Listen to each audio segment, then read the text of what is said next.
Assalamualaikum warahmatullahi wabarakatuh.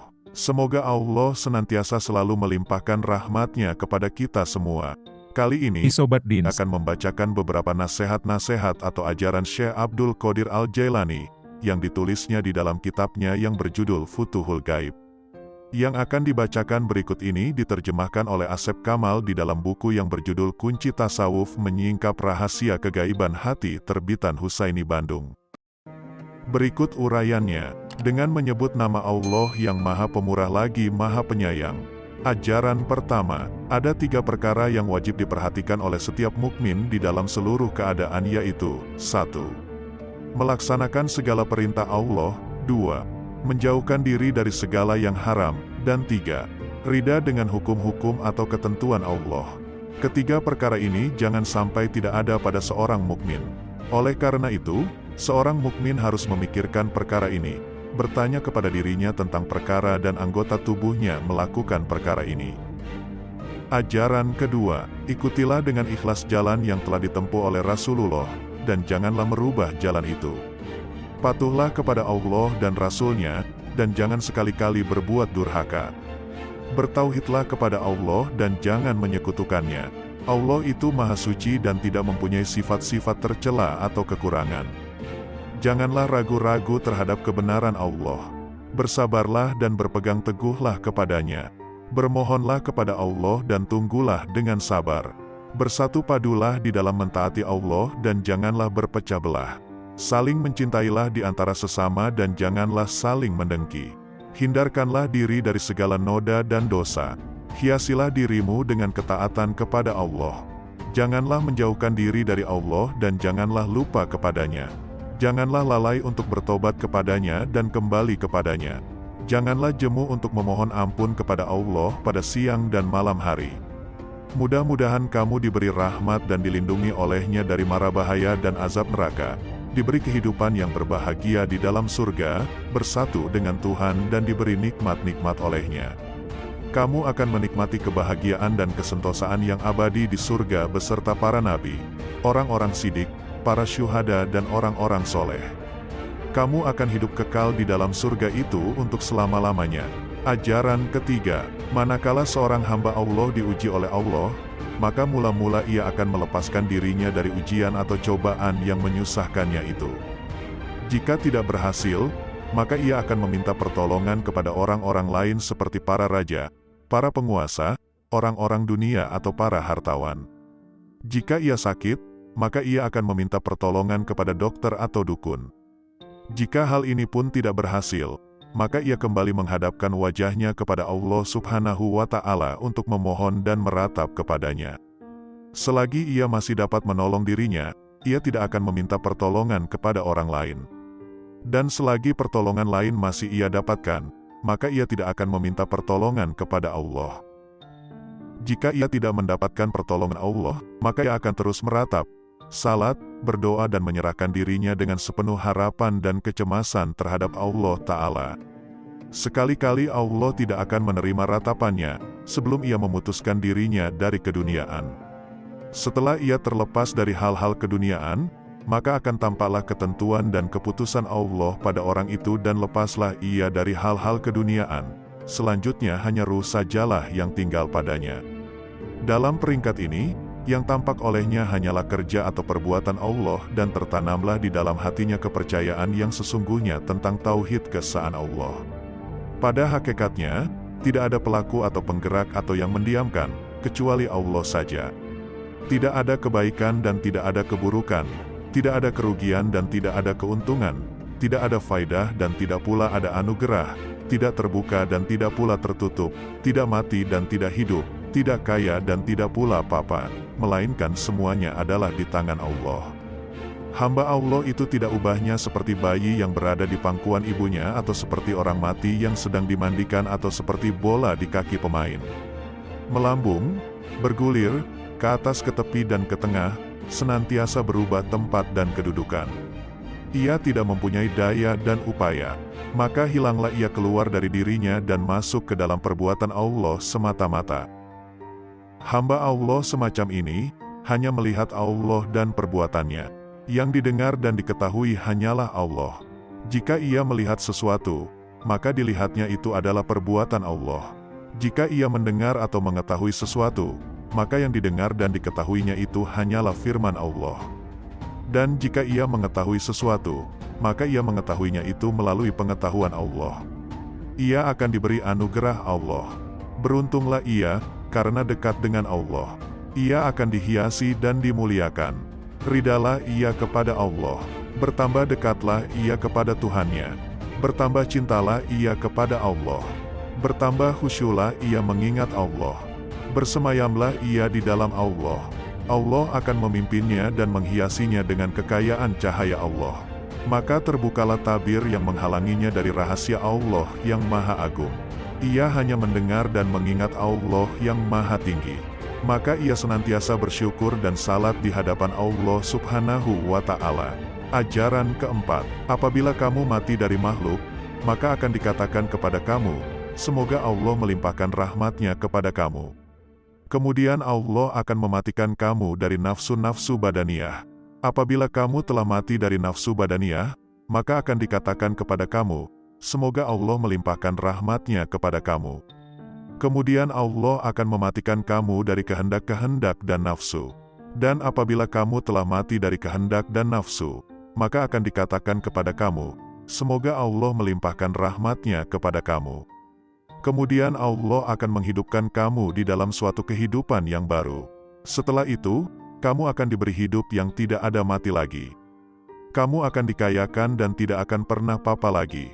Kamu akan diberkati dan tidak akan dimurkai. Kamu akan diberi ilmu, sehingga kamu tidak akan dimurkai.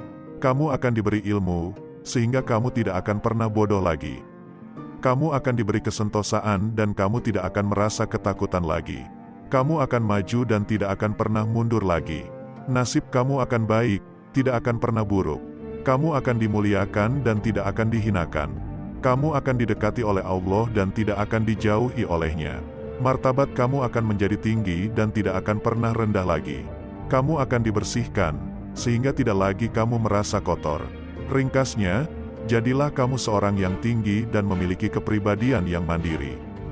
Dengan demikian, maka kamu boleh dikatakan sebagai Superman atau orang yang luar biasa. Jadilah kamu ahli waris para rasul, para nabi dan orang-orang yang sidik. Dengan demikian, kamu akan menjadi titik akhir bagi segala walian, dan wali-wali yang masih hidup akan datang menemui kamu. Melalui kamu, segala kesulitan dapat diselesaikan, dan melalui solatmu, tanaman-tanaman dapat ditumbuhkan, hujan dapat diturunkan dan malapetaka yang hendak menimpa umat manusia dari seluruh tingkatan dan lapisan dapat dihindarkan. Boleh dikatakan kamu adalah polisi yang menjaga kota dan rakyat. Orang-orang akan berdatangan menemui kamu dari tempat-tempat yang dekat dan jauh dengan membawa hadiah dan oleh-oleh, dan memberikan khidmat mereka kepadamu. Semua ini hanya karena izin Allah yang Maha Perkasa dan Maha Kuasa jua. Lisan manusia tak henti-hentinya menghormati dan memuji kamu. Tidak ada dua orang yang beriman yang bertingkah kepadamu. Wahai mereka yang baik-baik yang tinggal di tempat-tempat ramai dan mereka yang mengembara, inilah karunia Allah. Dan Allah mempunyai kekuasaan yang tiada terbatas.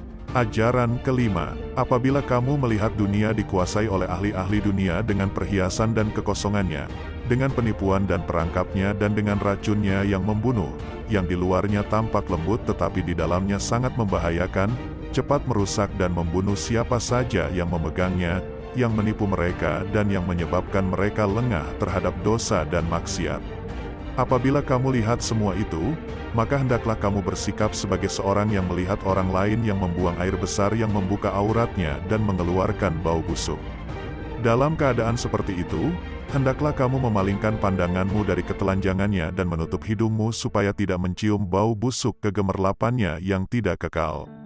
Semoga dengan demikian kamu dapat selamat dari bahaya dan cobaannya. Apa yang telah ditetapkan Allah untukmu, pasti akan kamu rasakan. Allah telah berfirman kepada Nabi Muhammad yang artinya, dan janganlah kamu tujukan kedua matamu kepada apa yang telah kami berikan kepada golongan-golongan dari mereka, sebagai bunga kehidupan dunia untuk kami cobai mereka dengannya. Dan karunia Tuhan kamu adalah lebih baik dan lebih kekal. Quran Surah Taha ayat 131. Ajaran keenam, hindarkanlah dirimu dari orang ramai dengan perintah Allah, dari nafsumu dengan perintahnya dan dari kehendakmu dengan perbuatannya agar kamu pantas untuk menerima ilmu Allah. Tiada bahwa kamu telah menghindarkan diri dari orang ramai adalah secara keseluruhannya kamu telah memutuskan segala hubungan kamu dengan orang ramai dan telah membebaskan seluruh pikiranmu dengan segala hal yang bersangkutan dengan mereka. Tanda bahwa kamu telah putus dari nafsumu adalah apabila kamu telah membuang segala usaha dan upaya untuk mencapai kepentingan keduniaan dan segala hubungan dengan cara-cara duniawi untuk mendapatkan suatu keuntungan dan menghindarkan bahaya. Janganlah kamu bergerak untuk kepentinganmu sendiri. Janganlah kamu bergantung kepada dirimu sendiri dalam hal-hal yang bersangkutan dengan dirimu.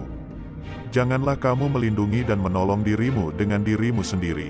Serahkanlah segalanya kepada Allah, karena Dialah yang memelihara dan menjaga segalanya, sejak dari awalnya hingga kekal selamanya. Dialah yang menjaga dirimu di dalam rahim ibumu sebelum kamu dilahirkan dan Dia pulalah yang memelihara kamu semasa kamu masih bayi. Tanda bahwa kamu telah menghindarkan dirimu dari kehendakmu dengan perbuatan Allah, adalah apabila kamu tidak lagi melayani kebutuhan-kebutuhanmu, tidak lagi mempunyai tujuan apa-apa dan tidak lagi mempunyai kebutuhan atau maksud lain, karena kamu tidak mempunyai tujuan atau kebutuhan selain kepada Allah semata-mata. Perbuatan Allah tampak pada kamu dan pada masa kehendak dan perbuatan Allah itu bergerak. Badanmu pasif, hatimu tenang, pikiranmu luas, mukamu berseri dan jiwamu bertambah subur. Dengan demikian kamu akan terlepas dari kebutuhan terhadap kebendaan, karena kamu telah berhubungan dengan Al-Halik.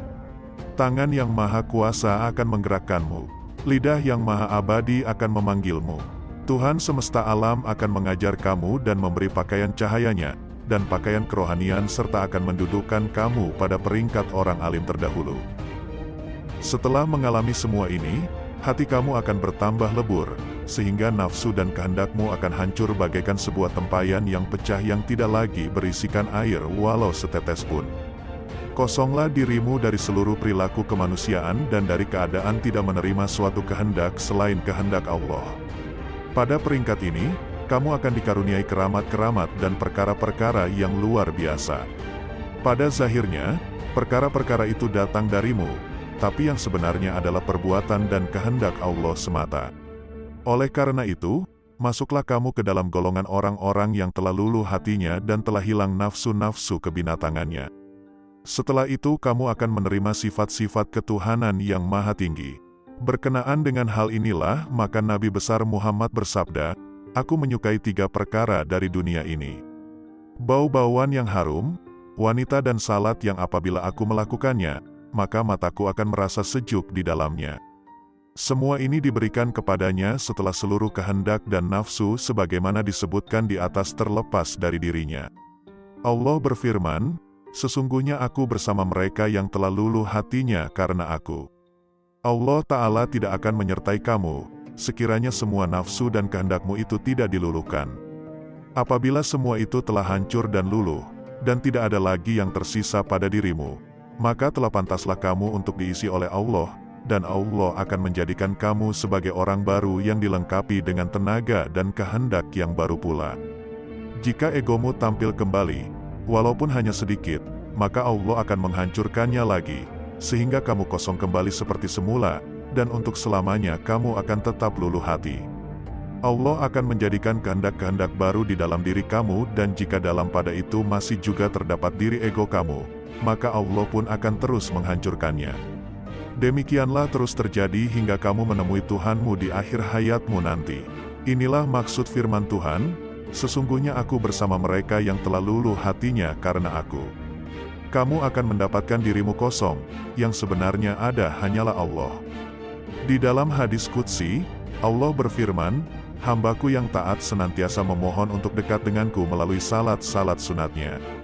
Sehingga aku menjadikannya sebagai rekanku, dan apabila aku menjadi dia sebagai rekanku, maka aku menjadi telinganya yang dengan itu ia mendengar, menjadi matanya yang dengannya ia melihat, menjadi tangannya yang dengannya ia memegang dan menjadi kakinya yang dengannya ia berjalan, yakni ia mendengar melalui aku, memegang melalui aku dan mengetahui melalui aku." Sebenarnya, ini adalah keadaan fana, hapusnya diri. Apabila kamu telah melepaskan dirimu dan makhluk, oleh karena makhluk itu bisa baik dan bisa juga jahat dan oleh karena diri kamu itu bisa baik dan juga bisa jahat, maka menurut pandanganmu tidak ada suatu kebaikan yang datang dari diri kamu atau dari makhluk itu dan kamu tidak akan merasa takut kepada datangnya kejahatan dari makhluk. Semua itu terletak di tangan Allah semata. Karenanya, datangnya buruk dan baik itu, dialah Allah yang menentukannya semenjak awalnya. Dengan demikian, Dia akan menyelamatkan kamu dari segala kejahatan makhluknya, dan menenggelamkanmu di dalam lautan kebaikannya. Sehingga kamu menjadi titik tumpuan segala kebaikan, sumber keberkatan, kebahagiaan, kesentosaan, nur cahaya keselamatan dan keamanan. Oleh karena itu, fana adalah tujuan, sasaran, ujung dan dasar perjalanan wali Allah. Semua wali Allah, dengan tingkat kemajuan mereka, telah memohon dengan sungguh-sungguh kepada Allah untuk menggantikan kehendak atau kemauan mereka dengan kehendak atau kemauan Allah. Mereka semuanya menggantikan kemauan atau kehendak mereka dengan kemauan atau kehendak Allah. Pendek kata, mereka itu mengfanakan diri mereka dan mewujudkan Allah. Karena itu mereka dijuluki Abdal, perkataan yang diambil dari kata badal, yang berarti pertukaran. Menurut mereka, menyekutukan kehendak mereka dengan kehendak Allah adalah suatu perbuatan dosa. Sekiranya mereka lupa, sehingga mereka dikuasai oleh emosi dan rasa takut, maka Allah yang Maha Kuasa akan menolong dan menyadarkan mereka. Dengan demikian mereka akan kembali sadar dan memohon perlindungan kepada Allah. Tidak ada manusia yang benar-benar bebas dari pengaruh kehendak egonya atau dirinya sendiri, kecuali malaikat.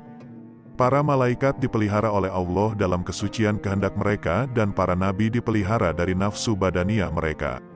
Sedangkan jin dan manusia telah diberi tanggung jawab untuk berakhlak baik, tapi mereka tidak terpelihara dari dipengaruhi oleh dosa dan maksiat.